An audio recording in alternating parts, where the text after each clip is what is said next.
Do you struggle to make friends in new city? Stay with me for less than 1.5 minutes. I have something interesting for you.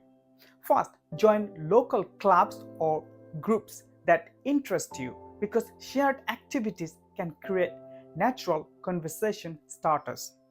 Second, attend community events or meetups because they offer opportunity to meet people with similar interest. Third, volunteer for causes you are passionate about because helping others can also help you to connect with like minded individuals. Fourth, take a class or workshop to learn something new because it puts you in a setting with others looking to engage and learn.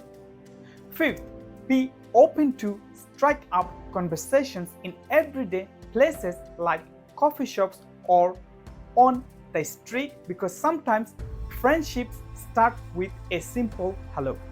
Lastly, be patient and kind to yourself because making friends may not be easy and every new person you meet is a potential friend.